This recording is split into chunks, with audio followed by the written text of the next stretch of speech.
요즘 베이징 동계올림픽이 한창입니다.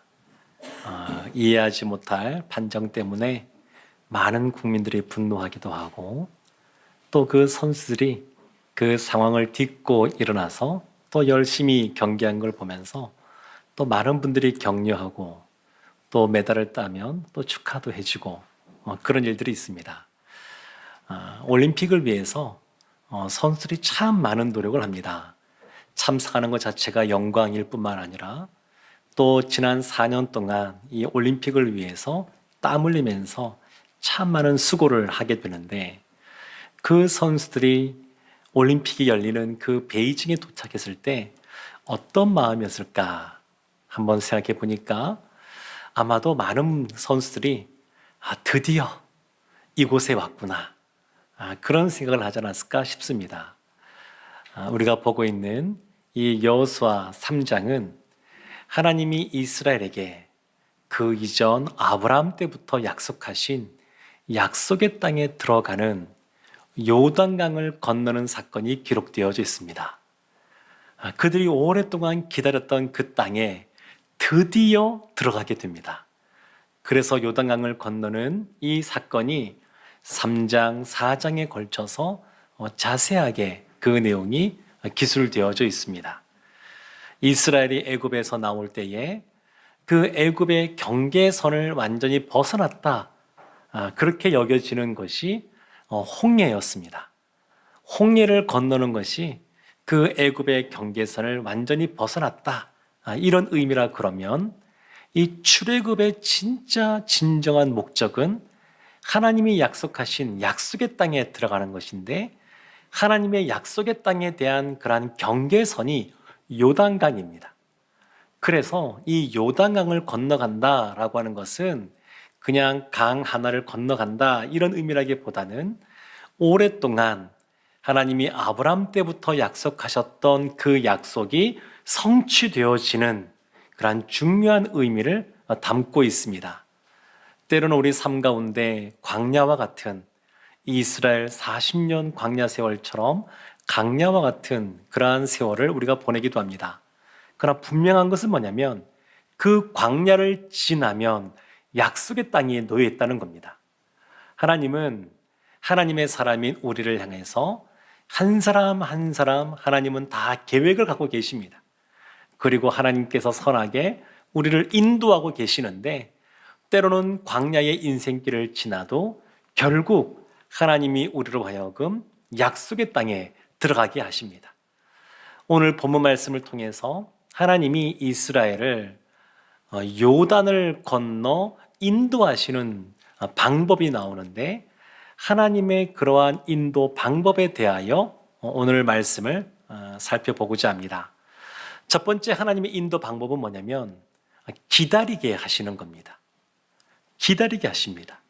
이스라엘로 하여금 그냥 기다리는 것이 아니라 소망을 품고 하나님 앞에서 기다리게 하십니다. 오늘 본문이 시작하는 1절과 2절 말씀이 이렇게 기록되어 있습니다. 또 여호수아가 아침에 일찍이 일어나서 그와 모든 이스라엘 자손들과 더불어 시딤에서 떠나 요단에 이르러 건너가기 전에 거기서 유숙하니라. 사흘 후에 관리들이 진중으로 두루 다니며 여호수아가 하나님 말씀을 수행함에 있어 아침 일찍 일어났습니다. 성경에서는 하나님 말씀에 순종하는 사람들이 아침 일찍 일어나는 경우가 참 많이 나옵니다. 여호수아도 이스라엘과 함께 아침 일찍 일어나서 요단을 건너기 위하여 그 앞에까지 왔는데 하나님이 거기에서 3일 동안 기다리게 하십니다. 구체적인 이유를 말씀해 주지 않으시고 그 3일 동안 그 요단강을 바라보게 하십니다. 하나님은 하나님의 사람들을 훈련시키실 때 이 기다림의 시간을 허락하십니다. 하나님이 사실 의도적으로 기다리게 하시는 겁니다. 다니엘 세일의 기도를 보게 되면 다니엘이 세일의 동안 기도하는데 그 이후에 천사가 와서 하는 말이 다니엘 너가 첫날 기도하는 그때 이미 하나님이 응답하셨다. 이렇게 말씀합니다. 그래도 그 세례를 다 채우게 하십니다. 기다리게 하시는 것이죠. 이 요단강이 어떤 상태였냐면 15절 말씀이 이렇게 나옵니다. 요단이 곡식 거두는 시기에는 항상 언덕에 넘치더라. 지금 요단강이 범람하고 있습니다. 우리 양력으로 하면 3, 4월 정도 되는 시기인데 이 곡식 거두는 이때에 헬몬산에서 헐몬산에서 눈이 녹아내리는, 그래서 물이 많아지는 시기였고, 그리고 우리나라로 하면 장마철처럼 비가 많이 오는 시기이기 때문에 요단강 지류에서 물들이 합류하면서 요단강 물이 굉장히 많아진 겁니다. 이럴 때 보면 물이 평온하게 한강처럼 그냥 흘러가는 것이 아니라 굉장히 유속도 빨라지게 되고, 그리고 그 물들을 보게 되면 그냥 무서움이 생길 만큼 그렇게 흘러가는 것을 볼 수 있습니다. 근데 지금 그 요단강을 3일 동안 쳐다보고 있는 겁니다. 그 요단강을 건널 수 있는 어떤 배가 있는 것도 아니고 뗏목이 있는 것도 아니고, 하다못해 밧줄이라도 저 건너편에 연결 지어서 그거 붙잡고 헤엄칠 수도 없는 그러한 상황인데, 하나님이 그 앞에 3일 동안 그냥 머무르게 하십니다. 머무르게. 우리의 인생 속에서도 우리가 참 기다림의 시간들을 가질 때들이 있습니다. 학생들 중에서 재수하는 사람은 참 그 시간이 힘든 시간이고요. 대학교에 진학해도 취업하는 시간, 또 취업해도 이직하는 시간, 또 배우자를 만나기 위해서 기다리는 시간, 결혼해도 난임 때문에 자녀를 기다리는 시간들, 몸이 아파서 병원에 입원해 있는 시간, 그리고 연구하고 또 사업을 열심히 하지만 그 투자한 것이 열매를 맺기까지 그 성과를 기다리는 시간, 이러한 시간들이 사실 답답합니다. 힘듭니다. 우리 인생 가운데 그냥 공백 같은 시간들입니다. 근데 사실 이 시간들이 하나님 앞에서는 기다림의 시간들이 됩니다. 하나님이 우리로 하여금 답답하고 힘들지만 그 시간을 통해서 한 단계 더 도약할 수 있는 기회의 시간으로 그 시간들을 우리에게 허락하십니다. 우리가 어떤 상황 속에서 이러한 기다림을 잘 유지할 수 있냐면, 우리 가운데 소망이 있을 때 잘 참고 인내할 수가 있습니다. 소망이라고 하는 것은 우리의 삶의 원동력이 되는 것이고, 우리가 잘 기다릴 수 있는 힘이 되는 것인데, 한 연구소에서 생쥐 2마리 가지고 실험한 것이 있습니다.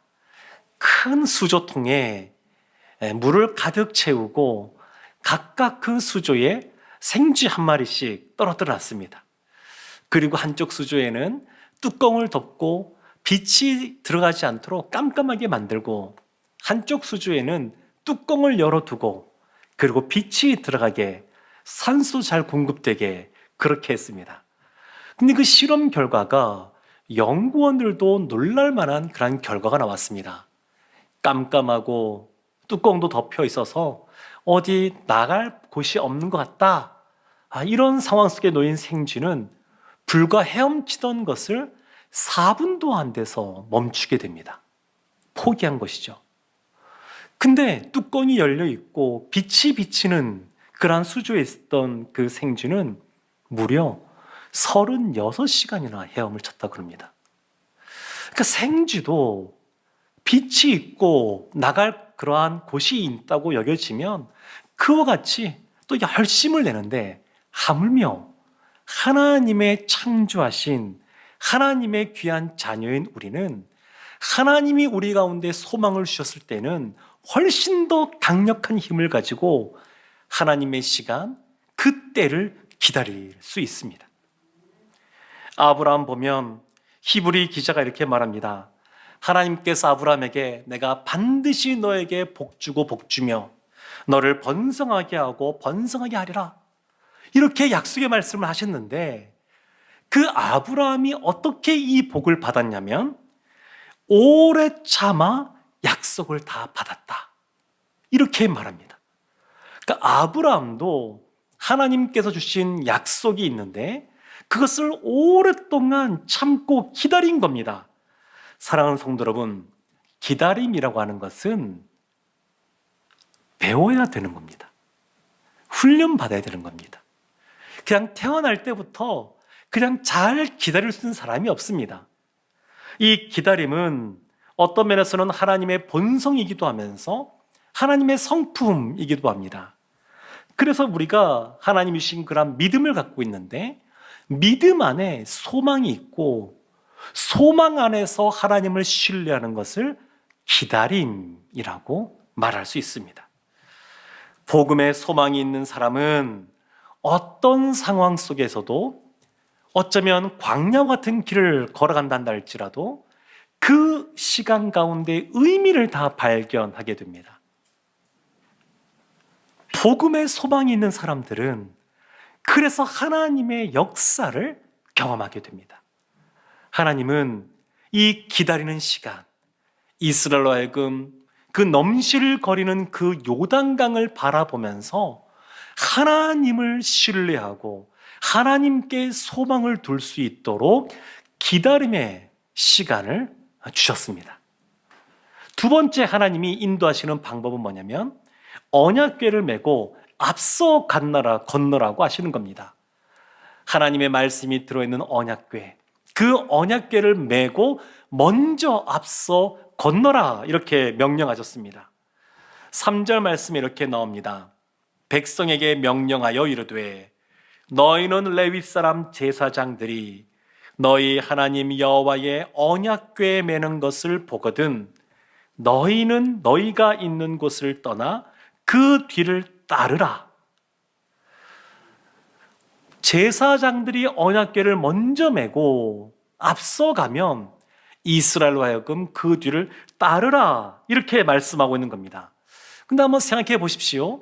광야 40년 동안 하나님이 이스라엘 인도하신 방법은 낮에는 구름 기둥, 밤에는 불 기둥이었습니다. 눈에 확 띕니다. 그리고 구름이 있으면 낮에 너무 시원해지고 밤에 있으면 또 불기둥 때문에 따뜻하게 지낼 수 있습니다. 가나안 족속 이제 요단강을 건너 여리고성과 전투를 벌여야 되는데 여리고성 사람들이 그 구름 기둥과 불 기둥을 볼 때 얼마나 놀라워했겠습니까? 야, 이스라엘의 하나님은 저런 분이시구나. 저런 장관을 넘어서 위험 있는 분이시구나. 이런 것을 보여줄 텐데 하나님이 그렇게 인도하지 않으시는 겁니다. 신명기 1장 33절 이렇게 말합니다. 그는 너희보다 먼저 그 길을 가시며 장막 칠 곳을 찾으시고 밤에는 불로 낮에는 구름으로 너희가 갈 길을 지시하신 자이시니라. 하나님이 원래 앞서 가시는 분이십니다. 그리고 구름 기둥과 불 기둥으로 인도하십니다. 그러면 이제는 하나님이 약속하신 약속의 땅에 들어가는 거니까 이제 정점 클라이막스에 도달하는 거니까 하늘에서 천군 천사가 불말과 불병거를 타고 이전보다 훨씬 더 스펙타클한 모습으로 이렇게 다가와야 될 것 같은데 그렇게 하지 않으시는 겁니다. 그 천군 천사를 보면 이스라엘 민족도 마음이 두근거리고 그리고 또 담대함이 생기고 용기가 생길 것 같은데 그렇게 하지 않으시고 언약궤를 앞세우시는 겁니다. 근데 사실 이 언약궤라고 하는 것은 하나님의 큰 은혜입니다. 불기둥도 구름기둥도 하나님의 임재를 상징하지만 이거보다 훨씬 더 하나님의 임재를 분명하게 드러내는 것이 언약궤입니다. 출애굽기 보게 되면 하나님이 모세를 통하여 이스라엘로 하여금 성막을 만들게 합니다. 그리고 그 지성소 안에 이 언약궤, 증거궤라고도 하는데 십계명 그 두 돌판, 그 증거판이 있어서 그 안에 들어있어서 증거궤라고도 합니다. 근데 그 증거궤는 조각목, 아카시아 나무로 그 궤를 만들고 거기에 금색으로 칠했습니다. 마치 이스라엘처럼 우리처럼 별 볼 일 없는 사람들인데 하나님이 이와 같이 칠을 내주시고 그 안에 증거판도 두게 하십니다. 그리고 그 위에 뚜껑을 덮는데 그 뚜껑을 속죄소라고 말합니다. 속죄소. 그리고 속죄소 위에 두 그룹이 날개를 펴서 그 속죄소를 덮어두게 하셨습니다. 이것이 왜 중요하냐면 대제사장이 1년에 한 번 대속죄일 날 지성소 안에 들어가서 그 속죄소 위와 앞에 피를 뿌립니다. 그러면 그것으로 인해서 온 이스라엘 죄가 용서받는 겁니다. 그래서 이 속죄소라고 하는 것은 죄 씻음, 용서받는 자리, 하나님의 은혜의 자리를 뜻합니다. 그런데 이것보다 더 중요한 표현이 출애굽기 25장 22절에 이렇게 나와 있습니다.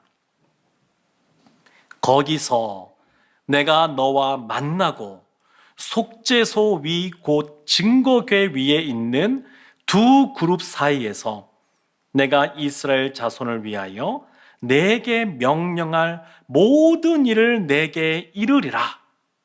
거기서 내가 너와 만난다 이렇게 말씀합니다.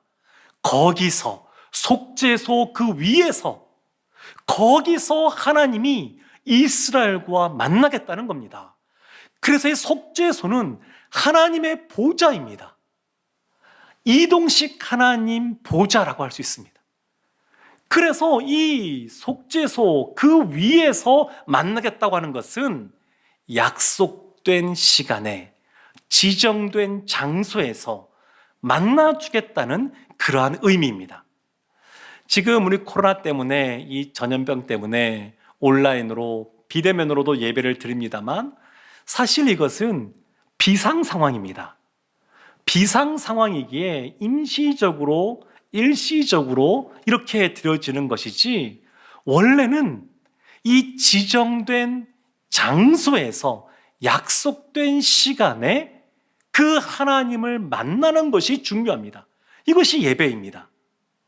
그런데 거기서 내가 만나겠다 이렇게 말씀하신 하나님께서 22절 끝에 이런 말씀도 하십니다. 내게 명령할 모든 일을 내게 이르리라. 말씀하시겠다는 겁니다. 말씀하시는 분. 그래서 이 언약궤라고 하는 것은 하나님의 함께하심, 하나님의 은혜 베푸심, 또 하나님의 동행하심을 나타내는 아주 중요하고 특별한 그러한 상징물이라고 할 수 있습니다. 예수 그리스도의 십자가, 그 십자가를 생할 때 하나님의 함께하심, 하나님의 현존, 그리고 하나님의 사랑, 하나님의 공의, 그런 것을 상징하는 것처럼 이 속죄소가 그런 의미를 담고 있습니다. 그래서 하나님께서는 이 언약궤를 앞세우는 겁니다. 신명기 9장 3절에 하나님이 이렇게 말씀하십니다. 오늘 너는 알라. 내 하나님 여호와께서 맹렬한 불과 같이 내 앞에 나아가신즉 여호와께서 그들을 멸하사 내 앞에 엎드러지게 하시리니. 하나님이 맹렬한 불과 같이 앞서 나가겠다 말씀하고 있습니다. 맹렬한 불과 같이 앞서 나가 너의 그러한 대적들을 진멸하겠다 이렇게 약속하고 있습니다. 하나님께서 맹렬한 불과 같이 앞서 나가는 것, 지금 요단강을 건너는 이스라엘에 있어서 언약궤가 앞서가는 것이 그와 같은 의미를 담고 있습니다. 4절 말씀에는 이런 말씀도 나옵니다. 그러나 너희와 그 사이 거리가 2000규빗쯤 되게 하고 그것에 가까이 하지는 말라. 그리하면 너희가 행할 길을 알리니 너희가 이전에 이 길을 지나보지 못하였음이니라. 하나님이 이전에 이스라엘이 지나가지 못했던 그 길 가운데 하나님이 앞서서 인도하는데 언약궤를 2000규빗쯤 떨어뜨려 놔라 이렇게 말씀합니다. 1규빗이 이 손끝에서 팔꿈치까지인데 대략 45cm 정도로 계산합니다.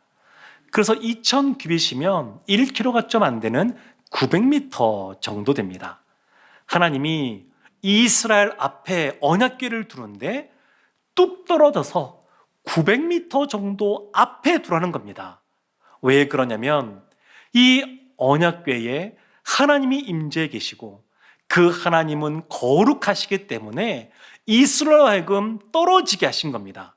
뿐만 아니라 하나님은 먼저 앞서가기를 원하십니다. 축구 경기 중에 오프사이드라고 하는 것이 있습니다. 그러니까 상대 팀 선수보다 먼저 그것을 지나가는 것인데, 그렇게 되면 오프사이드라 그래서 반칙이 됩니다. 하나님 마치 그처럼 말씀하시는 겁니다. 믿음의 사람은 하나님보다 앞서면 안 된다. 믿음의 사람은 자신보다 하나님을 앞세우는 사람이요, 믿음의 사람은 하나님을 바라보고 하나님을 따라가는 사람이라는 것을 알려주고 있는 겁니다.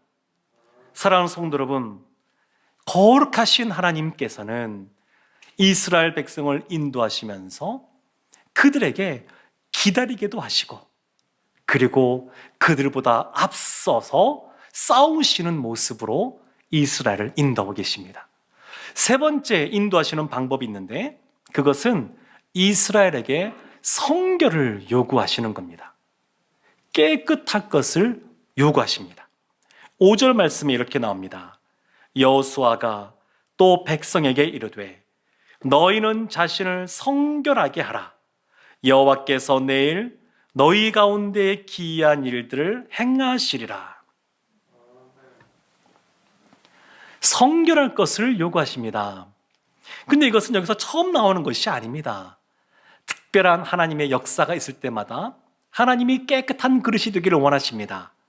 출애굽기 19장 10절을 보게 되면 시내산 가운데 하나님이 이스라엘을 나오게 하시면서 요구하시는 것 한 가지가 있습니다. 출애굽기 19장 10절, 여호와께서 모세에게 이르시되 너는 백성에게로 가서 오늘과 내일 그들을 성결하게 하며 그들에게 옷을 빨게 하고. 하나님이 요구하시는 것이 딱 한 가지입니다. 빨래를 해라. 성결하게 해라. 이 당시 광야에서의 빨래는 그냥 우리가 오늘날 생각하는 빨래 정도가 아닙니다. 그때는 먹을 물도 별로 없기 때문에 물 자체가 생명수처럼 여겨졌습니다. 그런데 그 물로 옷을 빠는 겁니다. 하나님을 신뢰하지 않으면 할 수 없는 것입니다. 그래서 하나님이 깨끗하게 빨고 하나님께 나오게 하십니다. 이스라엘이 광야에서 만나만 먹고 우리는 고기를 못 먹어서 너무 힘듭니다, 이렇게 불평할 때 하나님이 내일 너에게 고기를 주겠다 말씀하시면서 요구하신 것 한 가지가 있습니다. 그것이 뭐냐면 너희를 거룩하게 해라. 성결하게 해라. 그걸 요구하십니다. 사랑하는 성도 여러분, 하나님은 깨끗한 그릇을 사용하십니다. 군대 가게 되면 제일 먼저 훈련소에서 신병 교육을 받습니다.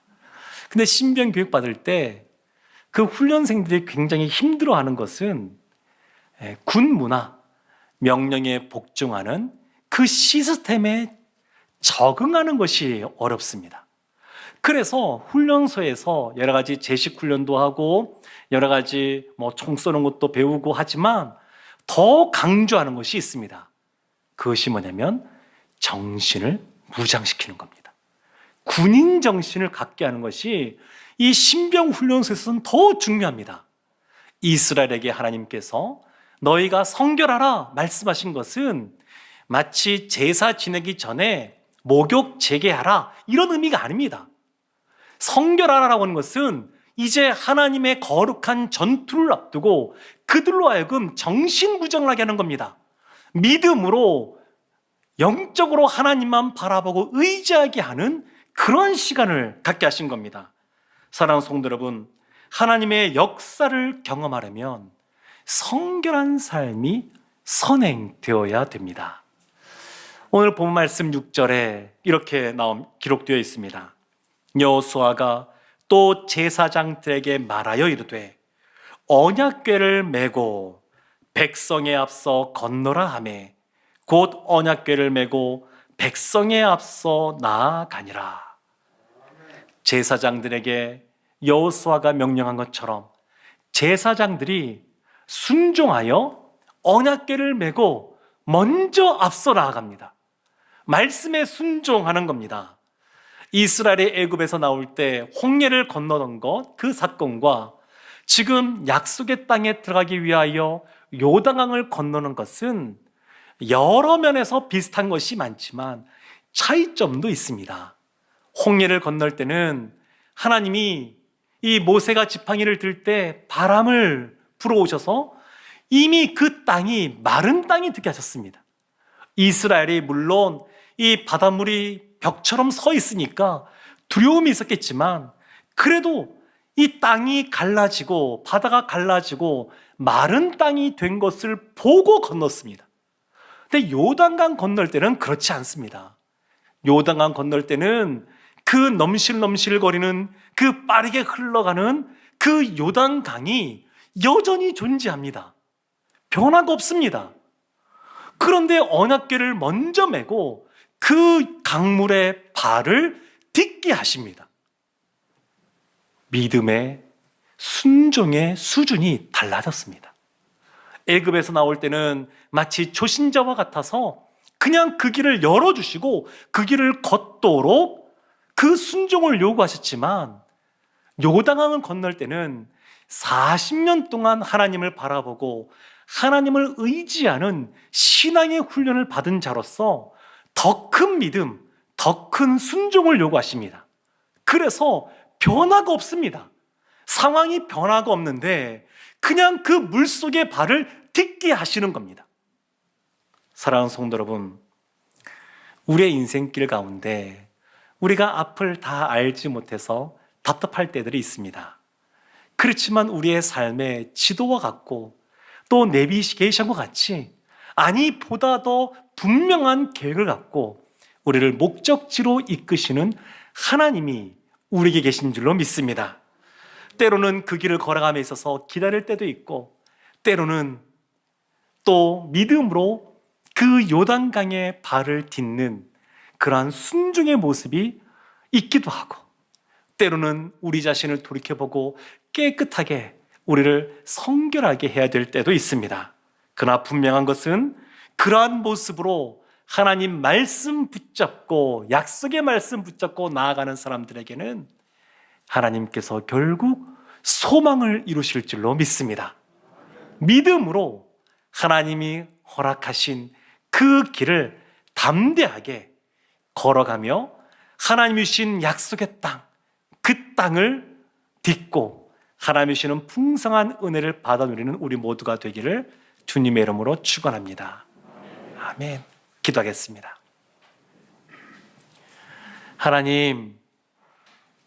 하나님을 신뢰함으로 기다리는 저희들 되게 하여 주옵소서. 하나님을 신뢰함으로 약속의 말씀을 앞세우고 하나님을 따라 우리의 발걸음을 딛게 하여 주시옵소서. 하나님이 거룩하신 것처럼 우리도 거룩한 모습으로 있게 하여 주옵소서. 그리하여 하나님이 허락하신 약속의 땅에서 하나님이 주신 복을 다 받아 누리는 우리 모두가 되게 하여 주옵소서. 예수님의 이름으로 기도합니다. 아멘.